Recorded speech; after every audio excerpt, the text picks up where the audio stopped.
¿Qué tal amigos? Muy buenas noches, soy Bruno Yufra en una nueva edición de Mundo Empresarial.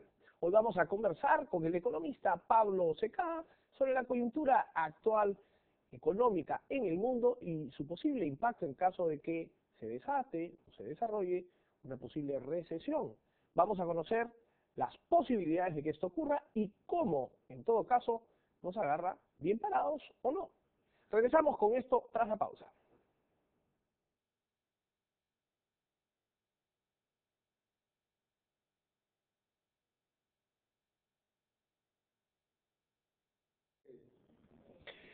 Bien, ahora vamos a conversar con Pablo Secada sobre la coyuntura internacional, cuál es el panorama económico internacional, su posible impacto en nuestra economía, en el país, en función a los diferentes posibles escenarios. Pablo, ¿cómo estás? Bienvenido al programa nuevamente. Hola Bruno, ¿cómo estás? Muy bien, pero un tanto preocupado, como muchos. ¿Cómo ves tú la cosa? La economía internacional puede estar al frente de una nueva crisis y de una nueva recesión, a la luz pues de lo que todos conocemos con el problema de deuda y de presupuestos de los Estados Unidos. ¿Cómo ves el tema tú? Así es, efectivamente, pero también hay que tener en consideración, esto no empezó con la decisión de Standard & Poor's ni con los problemas de Grecia. Esto empieza hace ya casi 5 años o más. Se gesta antes, pero se expresa y se hace evidente hace unos 5 años.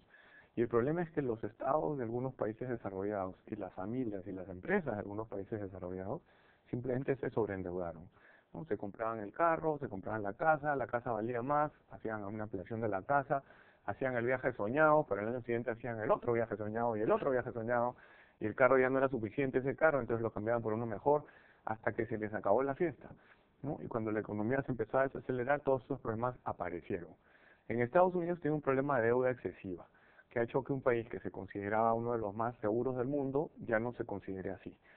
Y eso no solo lo ha hecho una clasificadora de riesgo, el mercado ya lo había decidido antes. Ya habían descontado eso. La deuda inglesa era más barata que la deuda norteamericana, por ejemplo, ¿no? La deuda finlandesa, la deuda holandesa, la deuda austríaca, la deuda suiza, etc. Ya había perdido posiciones de seguridad. Y la moneda estaba retrocediendo sin parar, pese a que en Europa también hay problemas, que también son problemas bien serios, en mi opinión mucho más serios que en Estados Unidos, pero en economías bien pequeñitas, ¿no? Grecia, Irlanda por razones diferentes, Portugal. Y lo que pasó en las semanas más recientes es que cuando ven debilidad algunos de los fondos, los que se llaman los fondos de cobertura o hedge funds en inglés, empiezan a sacudir al país a ver pues si aguanta, ¿no? Y le empezaron a dar una buena sacudida a Italia y a España. Italia es gigantesco en el mercado de deuda, es una economía mucho más grande que las otras que mencioné sumadas. Entonces la crisis empezó a pensar que iba a escalar en Europa. Pero en Europa, para solucionar la crisis, en mi opinión, van a tener que sacar a Grecia y a Portugal del euro. Limpiar un poquito, pues, ¿no? Tendrás de nuevo tu dracma y tu moneda y ya te arreglarás y en unos años volveremos a hablar.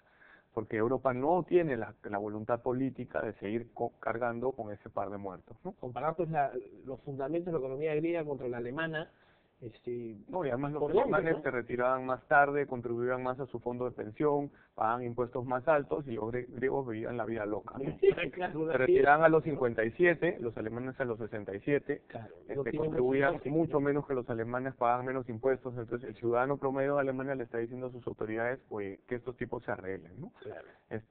Lo que hay en el fondo en realidad es un problema político. Este problema económico, como te digo, tiene un rato ya, pero los políticos no han dado la talla. En Estados Unidos empezaron a pelear los demócratas y los republicanos. Es tu culpa por Medicare y Medicaid y nunca lo reformaste. El otro es tu culpa porque bajaste los impuestos. Y las guerras que has peleado, algunas de las cuales no tienen ninguna justificación, y eran en las comisiones dedos señalándose, ¿no? De hecho, ya hubo una comisión en Estados Unidos hace años para atender el problema fiscal, hizo una serie de recomendaciones razonablemente sensatas y nadie les hizo caso. Y en Europa es lo mismo. En Europa los alemanes, los finlandeses y los holandeses posiblemente tendrán la posición más dura, que es que se fríen los griegos y los portugueses, sáquenlos del euro, ¿no? Y al otro lado estaban los que tenían intereses en esos países. Francia, por ejemplo.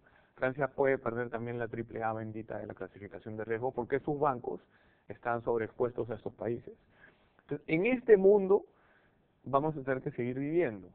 No es una novedad, ya en el 2008 nos agarró una crisis que hizo que la economía peruana entrara en recesión, ¿no? Y cuando las autoridades dicen el Perú está blindado, ¿qué significa eso? Eso no significa que en estos países haya una crisis y a ti no te pasa nada. Evidentemente te pasa. Por supuesto. Los griegos, los italianos, los españoles, etcétera, te van a comprar menos. Los españoles invierten mucho en el Perú, van a invertir menos. En Inglaterra también hay algunas dificultades. En Estados Unidos es un mercado importantísimo para nosotros. Y los espárragos no son un producto de primera necesidad, por ejemplo. Así es. No, el turismo, en fin, hay muchos... Los metales están un poco menos cambiantes, expuestos ¿no? porque la demanda china es muy importante, pero China eventualmente China vende también le vende a esto. Estados Unidos, ¿no? Entonces, a todos les va a caer. Lo Ahora, que quiere dentro decir dentro de este mundo de escenarios, Pablo, porque Estados Unidos de alguna manera va a tener que empezar a actuar y a ejecutar un poquito más rápido si es que quiere lavarse la cara, por lo menos, digamos, dentro de los planes que Obama va a los mercados les ha sorprendido. Estados Unidos, cuando le toca fajarse, se faja. Se ha peleado 2 guerras, ha enfrentado crisis financieras más relevantes, crisis económicas más relevantes y lo ha hecho. Esta vez han empezado a dudar de la capacidad justamente de Obama de hacerlo una vez más.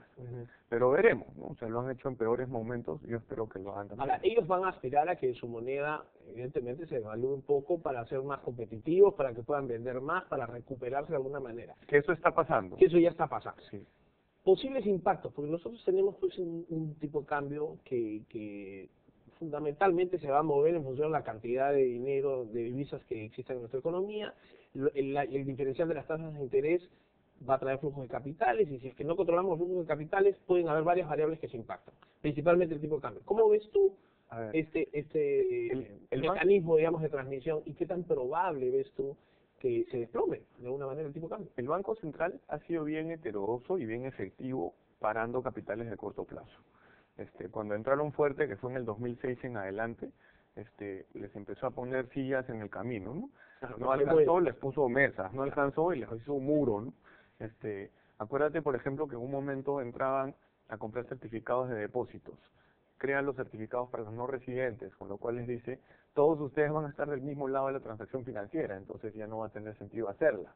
Claro. Todos están comprando para después vender, le vas a vender al otro fondo que queda a la vuelta de la esquina, porque no va a haber al otro lado un banco peruano o una AFP que piensa parecido o diferente completamente en otras ocasiones. Después, cuando algunos bancos internacionales, el Citibank fue el primero en hacerlo, le ofrecía depósitos a los fondos para que hicieran lo mismo con un depósito, puso un encaje salvaje a los depósitos de extranjeros, con lo que volvió a cerrar ese caño. Y así se pasó meses hasta que en esencia ya no entró dinero. Después se volteó el mundo y el dinero se fue de nuevo. Y la siguiente vez ya no entró, como entró esa vez. En el 2010, 11 no ha entrado capitales de corto plazo como entraron en ese momento. Entonces Central va a volver a hacer su trabajo. Yo he cuestionado que sean tan activos, pero la mayoría de gente percibe que eso está bien. En cuanto al tipo de cambio y la competitividad de las empresas, ahí hay una gran verdad media o mentira, digamos, de algunos. Lo relevante es mirar el tipo de cambio real. Y el tipo de cambio real, en el mejor momento ha estado en 110 y en el peor ha estado en 90. Pero a la vez en que el tipo de cambio se ha movido en algún momento hacia arriba y después hacia abajo, la productividad del Perú no ha parado de crecer. Si tú ves la productividad del Perú contra, por ejemplo, Singapur, desde el 90, paradójicamente la del Perú crece más rápido. Porque Singapur ya venía pues de reformas años atrás, ya había... de hecho, nuestra competitividad no puede estar asociada al tipo de cambio. Eso es, entonces, al final, los exportadores existe, ¿no? consiguen, gracias a que la productividad mejora, ser más competitivos. Entonces, la pregunta es, ¿qué es lo que hay que hacer ante ese escenario? Tú no vas a cambiar lo que está pasando en Estados Unidos ni en Europa. Lo que sí puedes hacer es avanzar más rápido con la agenda interna. Temas internos. Entonces, por ejemplo, el programa de concesiones de infraestructura ha estado caminando a paso de tortuga. Los contratos estaban mal diseñados. Salían al mercado y los postores se paraban de la mesa y se iban porque el contrato no era bancable. Eso no puede ser, pues eso es propio de un país bananero, que lo que quiere hacer es promover inversión pública porque ahí hay clientes políticos y hay corrupción, ¿no? Cuando debería centrarse en una agenda muy agresiva de infraestructura, incluyendo caminos rurales y cosas menos sexys para el mercado, no solo los grandes puertos. ¿Y cómo haces eso? El privado diseña, el privado ejecuta. El Estado contrata un asesor privado en un concurso y ese lo acompaña en todo el diseño y la ejecución. Entonces, lo haces así nomás para cosas como Periférico Vial Norte o el puerto de Paita, o el siguiente puerto que quieras sacar, Marcona. Pues vas metiendo eficiencia en el circuito. Así es, ¿no? Pero también lo puedes hacer para caminos rurales. En vez de hacer un programa de caminos rurales de 3 caminitos en una cuenca, haces todos los caminos de la cuenca de los próximos 5 años.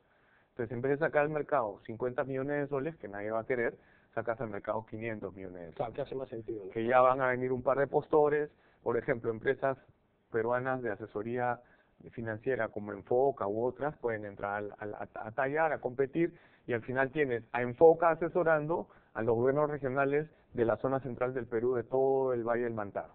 Claro. O sea, es otra historia. Otra historia, ¿no? Entonces, ahí debes ir. Y hay otros temas más. En innovación estamos avanzando también lento. El FinCit ha sido bastante bueno. Es un fondo que concursa fondos para que las empresas innoven. Está muy bien. Ahora los recursos para investigación madura, digamos. Tú no puedes pretender que las, no sé cuántas serán ahora, 100 universidades peruanas innoven. Innovarán 5. No, tiene ese problema, pues. La San Marcos, la UNI y 3 más. Esa porción La del Cayetano, canon la no privada. implementado, el canon que va... Todo eso debería concentrarse y concursarse y al final van a Pero eso ganar tampoco- 5 o 6 universidades. Pero eso no es inmediato. Yo quiero hacer una breve Ah, no, por pausa. supuesto que no. Quiero hacer una breve pausa para ver lo inmediato. ¿Qué cosas tenemos que hacer ante eventuales posiciones recesivas, digamos, de economías fuertes, que ciertamente de las cuales nosotros dependemos? Regresamos tras la pausa con Pablo Seca, conversando sobre el panorama económico mundial y su posible impacto en el Perú. No se muevan, ya volvemos.